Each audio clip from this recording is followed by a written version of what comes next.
A história de Donald Marshall, parte 2, em Alguém Me Salve. Ninguém tem uma história como a minha, diz o denunciante dos Illuminati, Donald Marshall. Marshall se apresentou em 2011 para publicar online seus relatos de testemunhas oculares dos graves crimes que ocorrem todas as noites em bases militares subterrâneas em todo o mundo, crimes que incluem o tráfico sexual e a exploração de crianças pequenas, nos quais os membros da elite podem se entregar sem nenhuma chance de serem descobertos. Marshall arriscou sua vida para falar sobre o uso de clonagem humana ultrassecreta pelos Illuminati, explicando que a ciência é muito mais avançada do que o público sabe. A clonagem humana não só é possível, diz ele, como também vem sendo praticada há décadas. Conhecida como Hand-Driven Consciousness Transfer, Marshall diz que essa tecnologia é capaz de rastrear, localizar e transferir a consciência de um indivíduo durante o ciclo REM natural do sono para seu clone idêntico armazenado em um centro de clonagem a muitos quilômetros de distância. Ao utilizar essa tecnologia ultrassecreta, Marshall afirma que os membros dos Illuminati podem se reunir como clones em bases militares subterrâneas profundas.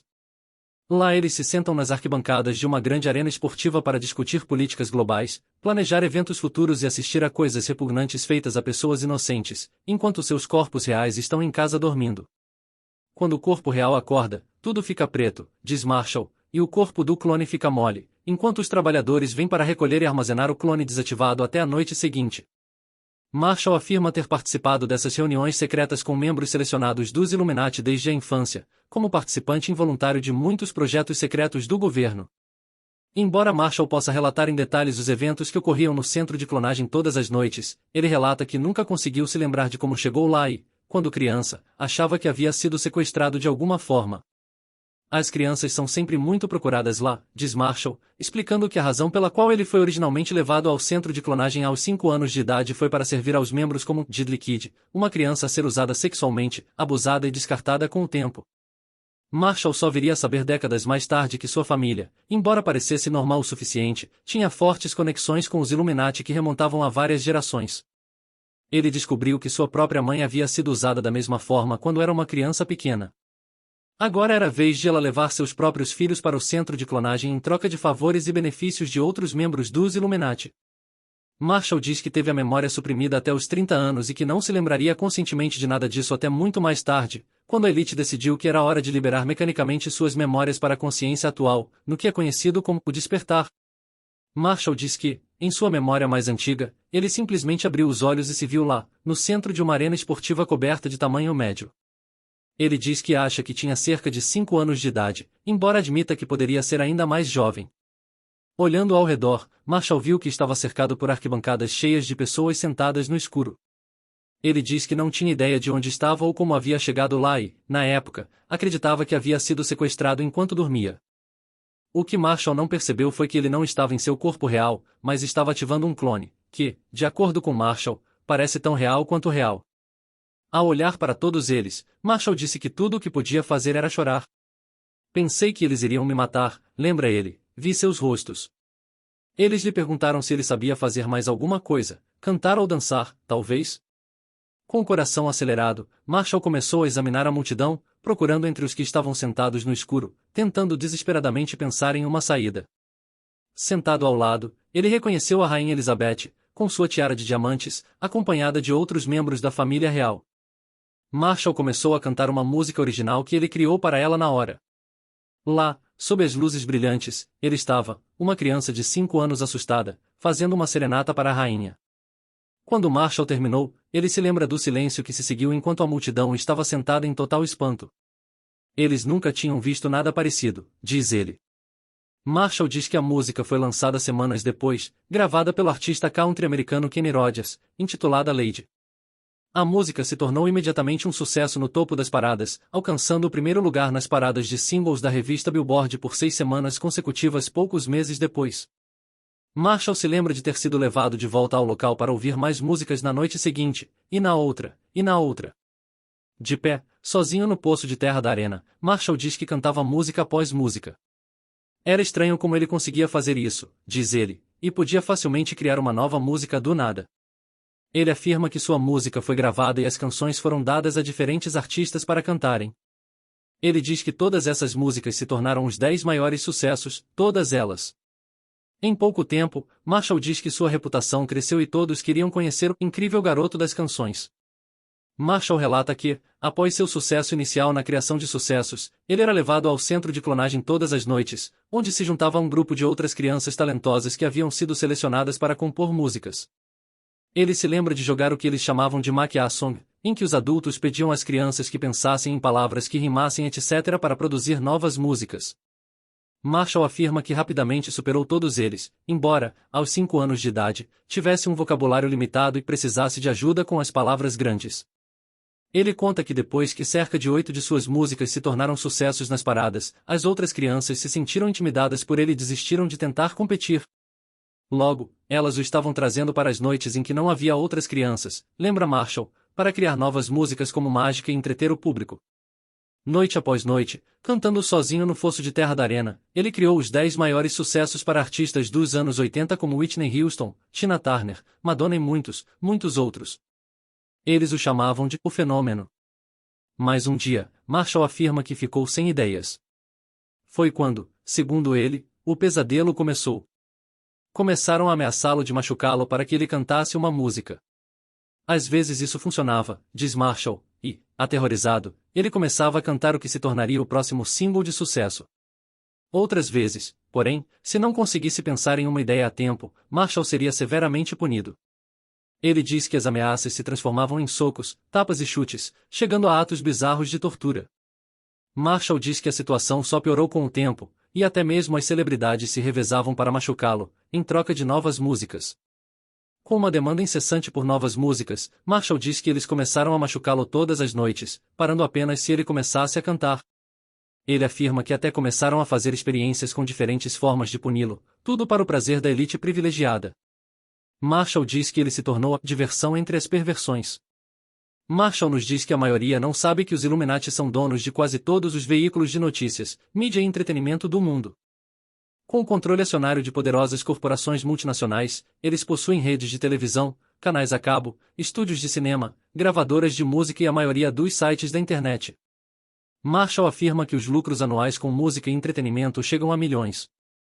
Marshall relata que, após seu sucesso inicial na criação de sucessos, ele foi levado ao centro de clonagem todas as noites, onde se juntou a um grupo de compositores secretos dos Illuminati. Lá, esses compositores se reúnem, enquanto seus corpos reais dormem, e criam os próximos grandes sucessos para uma seleção de artistas musicais. Marshall explica que a criação de novas músicas e canções está entre as muitas atividades que ocorrem todas as noites nos centros de clonagem ultra-secretos, em estúdios de gravação especiais construídos no subsolo para esse fim. Marshall diz que esqueceu mais músicas do que consegue se lembrar de ter feito ao longo das 3 décadas em que ficou preso escrevendo música lá. Ele diz que cantava uma música do início ao fim, com letra e melodia, em uma única tomada, para evitar punições, e como recompensa, era desativado e podia sair até a noite seguinte. Durante anos, ele criava uma música por noite, mas às vezes eles exigiam mais, 3 ou até 5 músicas, antes que ele fosse liberado ileso. Marshall explica que seu trabalho é sempre creditado a outros compositores, que recebem toda a fama e reconhecimento. Ele diz que se reunia e trabalhava com esses compositores no centro de clonagem, onde, às vezes, nem sabia quem eram ou dizia seus nomes. Além disso, quando esses compositores se juntaram aos Illuminati, parte de seu acordo era nunca revelar ao público de onde eles realmente obtêm suas músicas. Pode-se questionar que, se a história dele é verdadeira, por que ninguém revelou isso ao público até agora?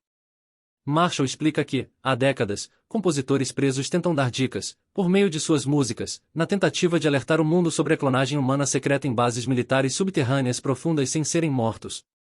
O Hotel Califórnia. Veja, por exemplo, o clássico Hotel Califórnia, do Eagles, vencedor do Prêmio Grammy em 1978, que conta a história do narrador que, após um longo dia dirigindo pelo deserto da Califórnia, avista um hotel de luxo isolado e, sentindo-se cansado, decide parar. Ele é recebido pela adorável anfitriã, que lhe garante que o hotel tem bastante espaço. No início, o narrador fica deslumbrado com o estilo de vida decadente desfrutado pelos clientes do hotel. No entanto, depois de testemunhar atos perturbadores de barbárie, ele tenta sair, mas descobre que é prisioneiro do hotel, onde você pode sair quando quiser, mas nunca pode ir embora.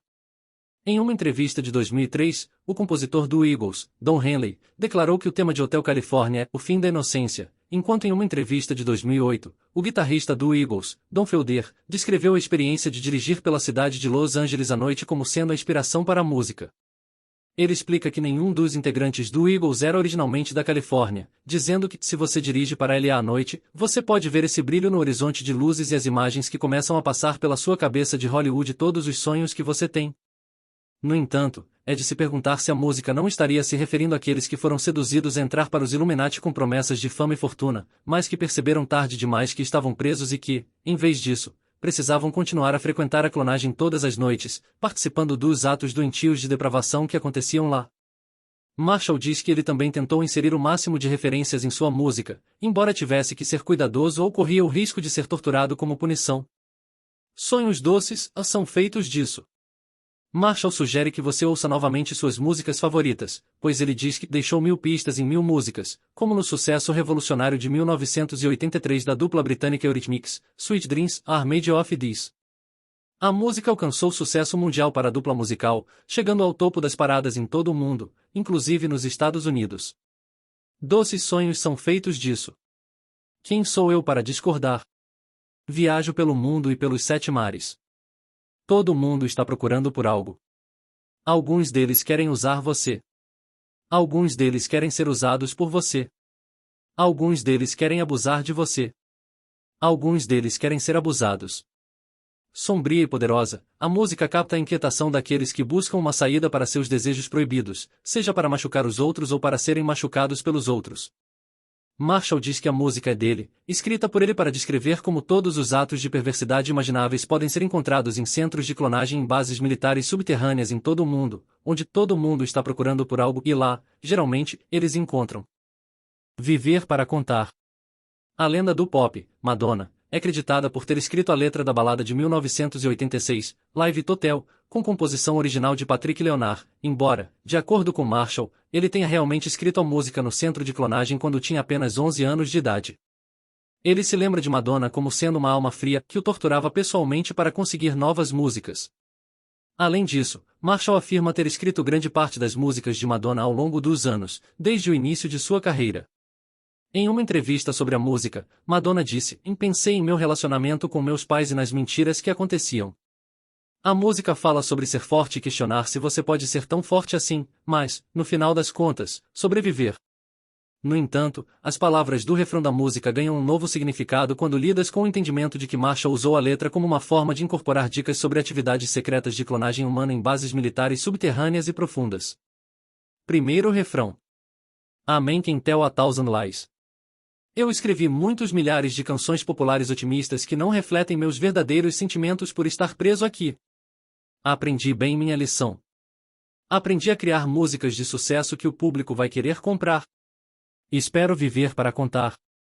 O segredo que aprendi. Espero sobreviver aos repetidos atos de tortura infligidos a mim, noite após noite.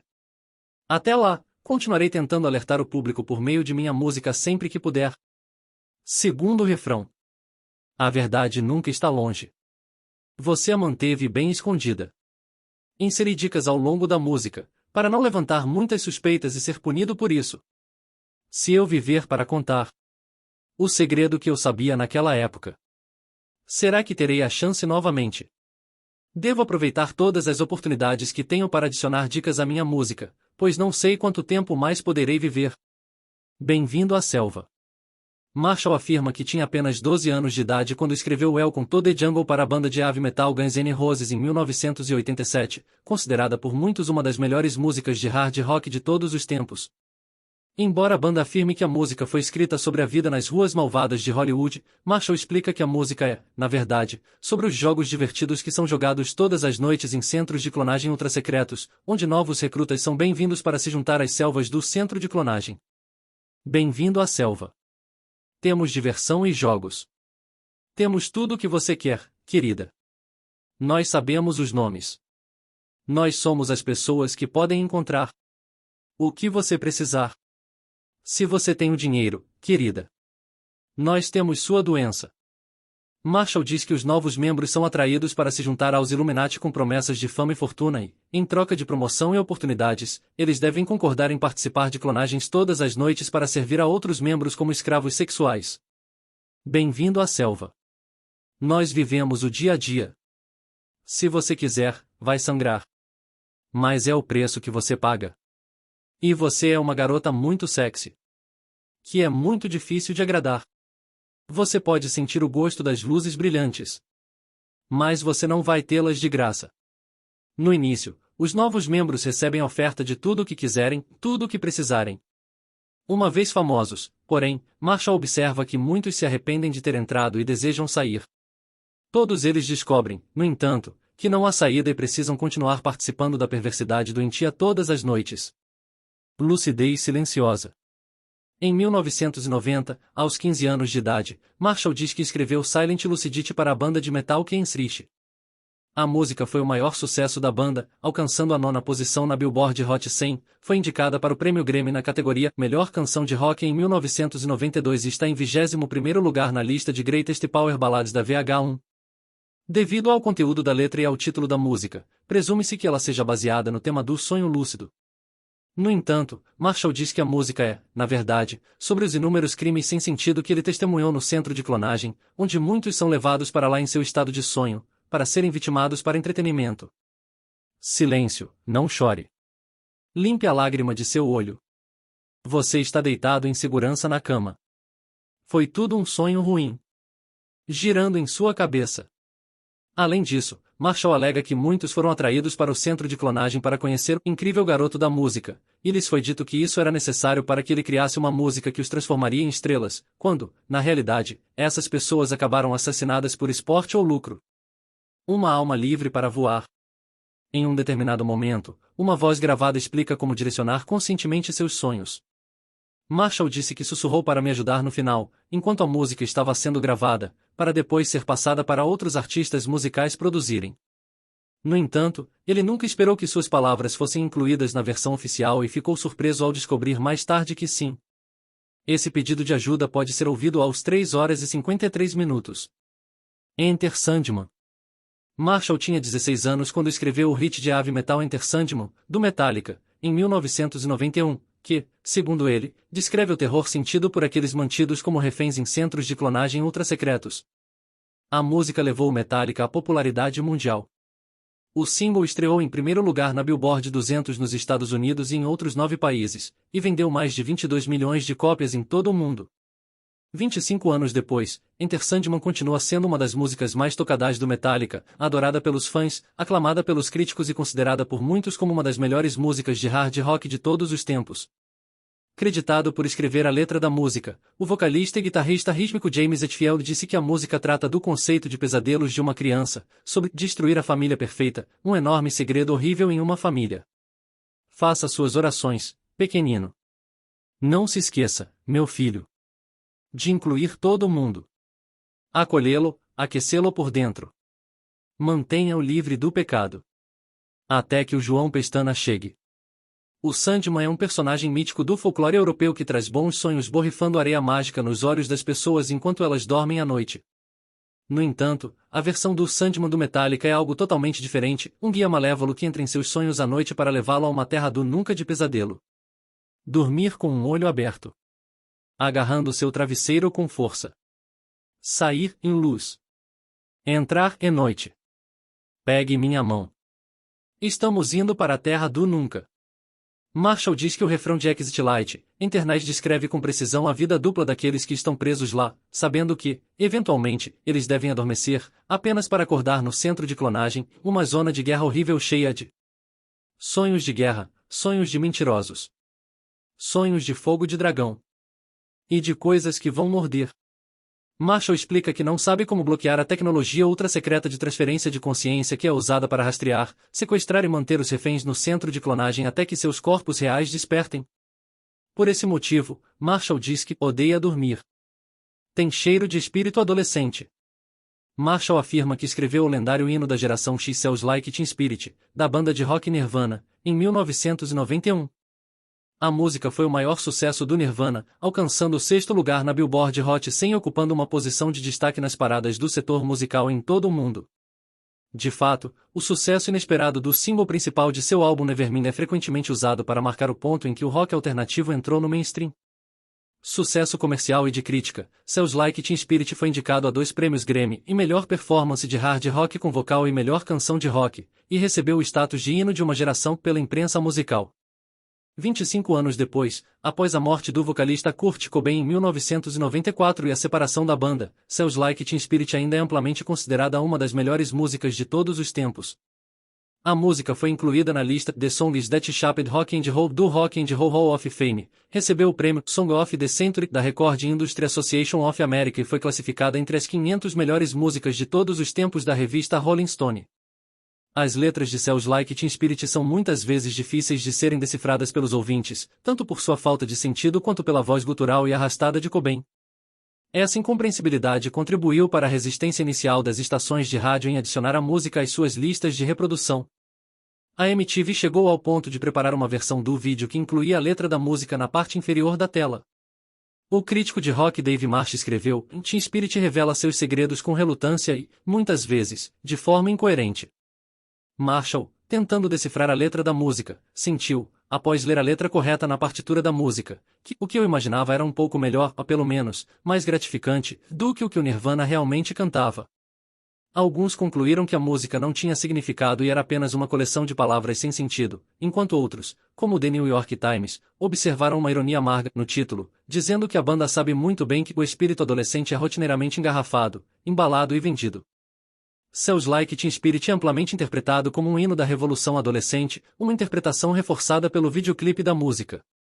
Em uma entrevista realizada no dia em que Nevermind foi lançado, Cobain afirmou que a música era sobre seus amigos, explicando: e ainda nos sentimos como se fôssemos adolescentes porque não seguimos as diretrizes do que se espera de nós como adultos. Ela também tem uma espécie de tema revolucionário adolescente. À medida que Cobain dava mais entrevistas, ele mudava sua explicação sobre a música e raramente dava detalhes sobre o significado dela. Ao falar sobre a música na biografia de Michael Azerrad, Come As You Are in The Story of Nirvana, Cobain revelou que sentia o dever de descrever o que eu sentia sobre meu ambiente, minha geração e as pessoas da minha idade. De acordo com Marshall, a letra de Smells Like Teen Spirit fornece uma descrição precisa da atmosfera no centro de clonagem quando ele criou a nova música, onde se pode dizer que, com as luzes apagadas, é menos perigoso. Aqui estamos nós agora, nos divirta. Marshall explica que muitas pessoas no centro de clonagem lhe disseram que vê-lo criar novas músicas foi a coisa mais mágica do mundo. Marshall diz que, quando ele estava cantando, o público ficava entretido e, por um momento, não se envolvia nos atos de depravação que geralmente ocorrem no fosso. Marshall afirma que os atos brutais de esporte sangrento, as festas sexuais perversas e as festas livres disponíveis no centro de clonagem ocorrem no poço de terra da arena do centro de clonagem, onde alguns desfrutam da devassidão selvagem, enquanto outros participam e apenas fingem se divertir. Por essa razão, Marshall diz que quando ele criava novas músicas no local, os outros presentes podiam voltar para seus assentos no estádio, sentar-se na escuridão e apreciar o show. Mas, de acordo com Marshall, ele se esforçou para atender à demanda constante de criar novas músicas no centro de clonagem ou sofrer torturas brutais como punição. Em algumas noites, Marshall diz que não conseguiria pensar em uma nova ideia a tempo e, por esse motivo, ele canta: Estou me sentindo estúpido e contagioso. Aqui estamos nós agora, nos divirta. Marshall explica que ele apenas canta as músicas, inventando-as à medida que as toca. Às vezes, quando não sabe o que dizer, ele simplesmente usa a primeira palavra que lhe vem à mente, daí versos como um mulato, um albino, um mosquito, minha libido. Marshall diz que ri quando, mais tarde, lê sobre músicos que reivindicam crédito por seu trabalho, tentando explicar o verdadeiro significado por trás das letras de suas músicas, quando, na verdade, ele diz que isso significa apenas Dom não conseguiu pensar em uma palavra melhor. Mais tarde, o terceiro versículo diz: Sou pior no que faço de melhor. E por esse dom me sinto abençoado. Marshall afirma que, mesmo nas noites em que lutou para criar novas músicas para a elite privilegiada, ele percebeu que, se não fosse por sua capacidade de criar canções de sucesso que geraram muitos milhões, ele teria sido usado, abusado e descartado há muito tempo. Por esse motivo, ele diz: a música salvou minha vida, perdendo minha religião. Marshall afirma que escreveu a música Losing My Religion, de 1991, gravada pela banda de rock alternativo R.E.M., para capturar a desesperança de sua situação ali, preso pelo próprio sucesso, sem chance de escapar. Marshall diz que odeia a música, pois diz que ouvi-la lhe traz mais lembranças de ter sido espancado em uma pequena sala lateral no centro de clonagem, onde foi cercado e chutado até começar a cantar uma música, com ossos quebrados e tudo. Losing My Religion tornou-se o maior sucesso do R.E.M. nos Estados Unidos, alcançando a quarta posição na Billboard Hot 100 e permaneceu na parada por 21 semanas. O instrumentista e compositor do R.E.M., Mike Mills, chamou a música de o fenômeno que foi um sucesso mundial, em quase todos os países civilizados do mundo. Criada com base em um riff de bandolim, a música foi um sucesso improvável para o grupo, ganhando grande repercussão no rádio e na MTV, devido ao seu videoclipe aclamado pela crítica. A música se tornou o maior sucesso do R.E.M. nos Estados Unidos, alcançando a quarta posição na Billboard Hot 100 e permanecendo na parada por 21 semanas. O R.E.M. recebeu 7 indicações ao Prêmio Grammy em 1992, enquanto Losing My Religion recebeu várias indicações, incluindo Gravação do Ano e Canção do Ano. A música ganhou 2 Grammys por Melhor Performance Pop de uma dupla ou grupo com vocais e Melhor Vídeo Musical de curta duração. Em 2004, a Rolling Stone incluiu a música em sua lista das 500 melhores músicas de todos os tempos. Em 2007, a música foi listada como a número 9 na lista das 100 melhores músicas dos anos 90 da VH1. A música também está incluída na lista do Rock and Roll Hall of Fame das 500 músicas que moldaram o rock and roll. O guitarrista do R.E.M., Peter Buck, é creditado por ter escrito o riff principal e o refrão da música, usando um bandolim, enquanto assistia à televisão um dia.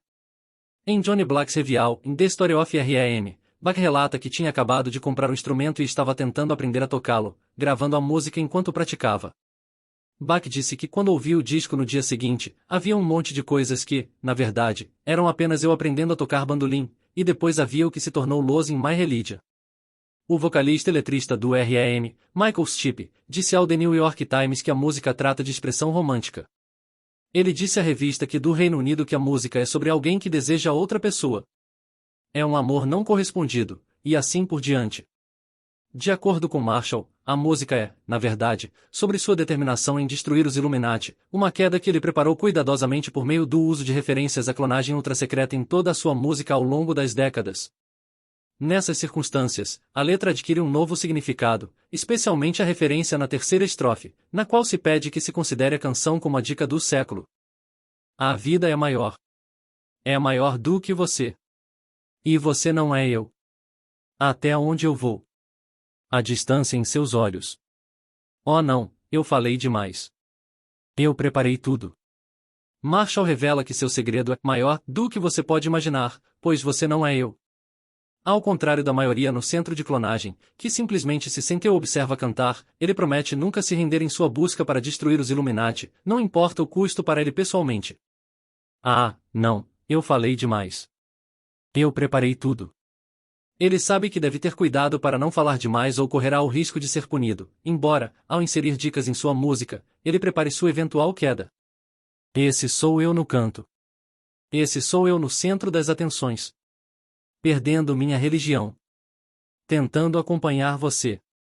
E eu não sei se posso fazer isso. Oh não, eu falei demais. Eu não disse o suficiente. Esse sou eu no canto. Espancado e chutado em uma pequena sala lateral no centro de clonagem. Esse sou eu no centro das atenções. Da arena do centro de clonagem. Cantando. Perdendo a esperança de que algum dia serei libertado. Perdendo minha religião. Tentando acompanhar você. E não sei se posso fazer isso. Oh não, eu falei demais. Eu não disse o suficiente. Marshall fala sobre o desafio constante de saber que será punido se falar demais ou que falhará em sua missão de destruir os Illuminati se falar de menos. Pensei ter ouvido você rir. Pensei ter ouvido você cantar.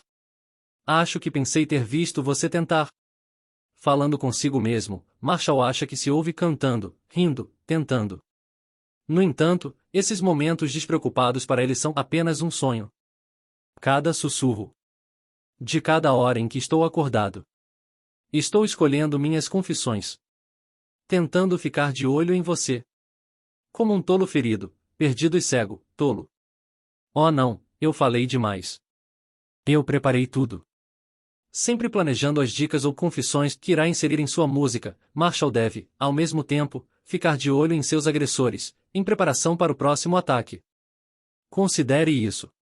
Considere isso, a dica do século. Considere isso, o deslize.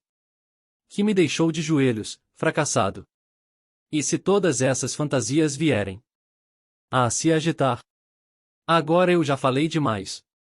Marshall pede que consideremos a canção como a maior exposição da elite secreta, sabendo, no entanto, que se essa dica do século fracassar, a perda o deixará de joelhos. Pensei ter ouvido você rir.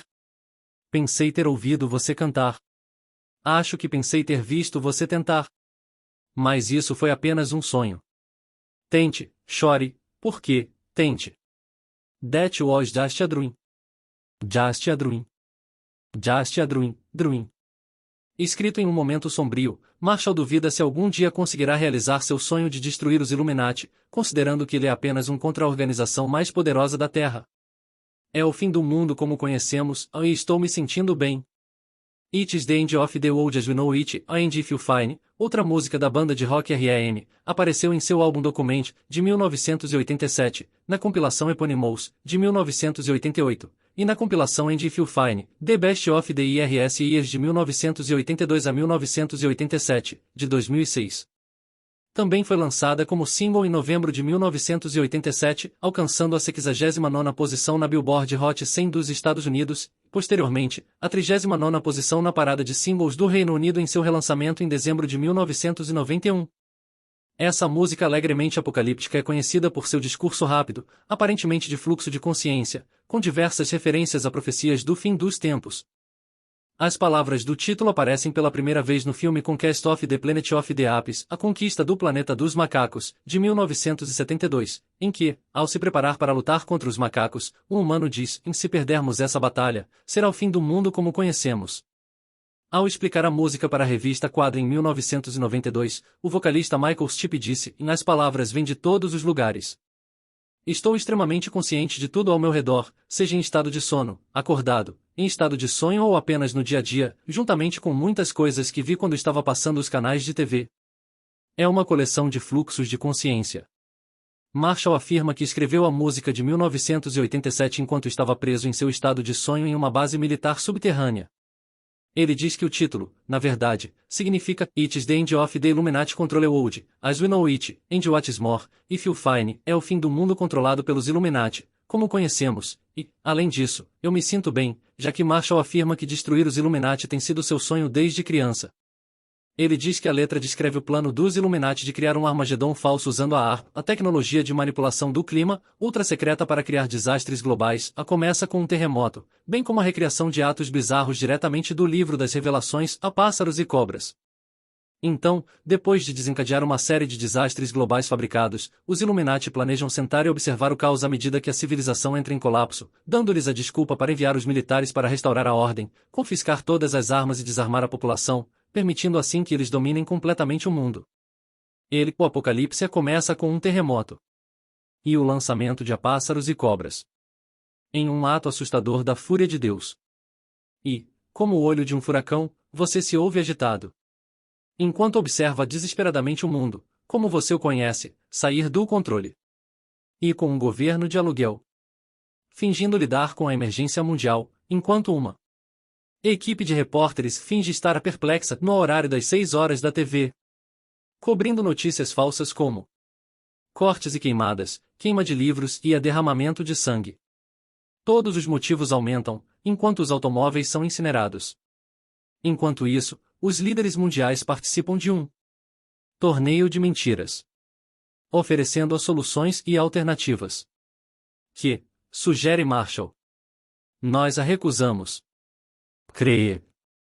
Creep foi lançada pela banda inglesa de rock alternativo Radiohead como seu primeiro single em 1992 e, mais tarde, apareceu em seu primeiro álbum, Pablo Honey. Durante seu lançamento inicial, Creep não foi um sucesso nas paradas. Entretanto, após o relançamento em 1993, tornou-se um sucesso mundial. A música está incluída na coletânea Radiohead em The Best Of. Creep teve pouco sucesso no Reino Unido quando foi lançada pela primeira vez em setembro de 1992. A Radium considerou a música muito deprimente e se absteve de tocá-la. Creep alcançou o 78º lugar na parada de singles do Reino Unido, vendendo apenas 6.000 cópias. No final de 1992, o DJ Al Kutner tocou Creep incessantemente na rádio israelense. A música logo se tornou um sucesso nacional. Creep teve sucesso semelhante na Nova Zelândia, na Espanha e nos países escandinavos. Na mesma época, as estações de rádio da Califórnia adicionaram a música à sua lista de reprodução, e outras estações de rádio da costa oeste logo a seguiram. No segundo semestre de 1993, a música se tornou um sucesso em todo o país, alcançando a posição 34 na Billboard Hot 100. O vocalista principal do Radiohead, Thom Yorke, que escreveu Creep enquanto estudava na Universidade de Exeter no final dos anos 80, diz que a música conta a história de um homem embriagado que tenta chamar a atenção de uma mulher por quem se sente atraído, seguindo-a por aí. No final, ele não tem autoconfiança para enfrentá-la e, inconscientemente, sente que se tornou ela. De acordo com o guitarrista do Radiohead, Johnny Greenwood, a música foi inspirada por uma garota que Yorke seguia e que apareceu inesperadamente durante um show da banda. Ele diz que a música era, de fato, uma canção alegre sobre reconhecer o que você é. Marshall diz que escreveu Creep enquanto estava preso no centro de clonagem, cantando diretamente para a rainha, pois descobriu que fazer uma serenata para o monstro às vezes permitia que ele escapasse, ileso, por mais uma noite. Muitos não sabem que a rainha Elizabeth II, como chefe de Estado do Reino Unido e de 31 outros estados e territórios, é proprietária legal de cerca de 6.600 milhões de acres de terra, um sexto da superfície terrestre não oceânica, o que a torna a maior proprietária de terras e a pessoa mais rica da Terra. Na verdade, não há como avaliar facilmente o valor de suas propriedades imobiliárias, embora uma estimativa aproximada coloque seu valor em muitos, muitos trilhões de dólares. Por esse motivo, Marshall diz que nenhum líder mundial jamais se opõe a ela de forma alguma por medo de retaliação. Marshall explica que, durante gerações, as famílias reais dos Illuminati se entregaram às suas fantasias doentias em festas sexuais selvagens, a salvo de descobertas atrás das muralhas de castelos em propriedades remotas. No entanto, com o avanço da tecnologia ultrassecreta de clonagem, a realeza teve a oportunidade inimaginável de se encontrar todas as noites em bases militares subterrâneas profundas, onde, ao ativar clones idênticos, eles podem satisfazer todos os seus caprichos, enquanto seus corpos reais dormem à noite. Marshall explica que a rainha detém muito poder e autoridade no centro de clonagem, onde todos andam com cautela, pois ela é capaz de quase tudo e não há como adivinhar o que ela poderá fazer em seguida. Apesar de sua imagem pública cuidadosamente construída de serviço e dever para com a coroa e o país, Marshall diz que a rainha é, na verdade, instável e psicótica, causada por décadas de participação em depravação doentia nos subterrâneos.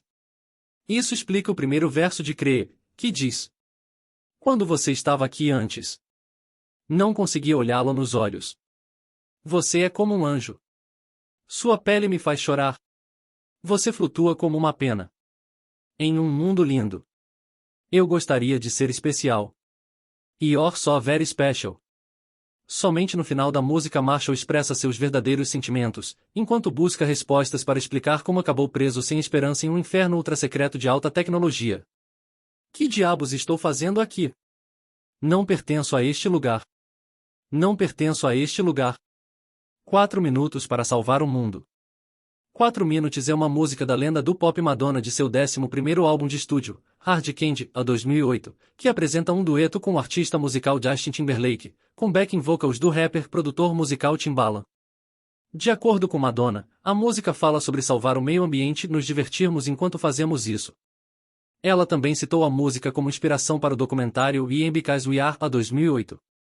Nos Estados Unidos, 4 Minutes estreou na posição de número 68 na parada Billboard Hot 100 em 5 de abril de 2008, com base apenas no Airplay. Em uma semana, a música subiu 65 posições, alcançando o 3º lugar na parada. O single foi um sucesso internacional, chegando ao topo das paradas em mais de 21 países em todo o mundo, incluindo Austrália, Canadá, Alemanha, Itália, Espanha e Reino Unido. Em julho de 2012, 4 Minutes havia se tornado o single digital mais vendido de Madonna nos Estados Unidos, com 3 milhões de cópias vendidas. A música alcançou o 3º lugar na Billboard Hot 100, dando a Madonna seu 37º single no topo da lista, quebrando o recorde anterior de Elvis Presley como artista com mais hits no topo da lista. Quase 5 meses após seu lançamento, 4 Minutes foi certificado como platina dupla pela Record Industry Association of America, RIAA, pelas vendas de 2 milhões de downloads digitais pagos. 4 Minutes foi a 10ª música mais baixada nos Estados Unidos em 2008, com vendas de 2,37 milhões, e já vendeu mais de 3 milhões de cópias em julho de 2012. A música recebeu 2 indicações ao Grammy Award por melhor colaboração pop com vocais e melhor gravação remixada, não clássica na cerimônia de 2009. A letra da música traz uma mensagem de conscientização social, inspirada na visita de Madonna à África e no sofrimento humano que ela disse ter testemunhado lá. Em uma entrevista à MTV News, Madonna explicou melhor o significado da música e não acho que seja importante levá-la muito ao pé da letra. Acho que a música, mais do que qualquer outra coisa, é sobre ter um senso de urgência, sobre como estamos, você sabe, vivendo em tempo emprestado. Essencialmente as pessoas estão se tornando muito mais conscientes do meio ambiente, de como estamos destruindo o planeta, e então é como, bem, se vamos salvar o planeta, podemos nos divertir enquanto fazemos isso? De acordo com Marshall, a música é dele, escrita por ele no centro de clonagem. Além disso, Marshall diz que o título na verdade se refere a um jogo doentio que eles faziam com frequência, no qual ele tinha apenas 4 minutos para escrever uma nova música ou sofrer as consequências. Na maioria das noites, Marshall conseguia compor algum tipo de música, mas dessa vez foi diferente. Marshall diz que é possível ouvir seu desespero no início da música, enquanto ele busca alguma ideia, totalmente ciente de que o tempo está se esvaindo rapidamente. A música começa com Timbaland cantando os versos iniciais. Estou sem tempo e tudo que tenho são 4 minutos, 4 minutos.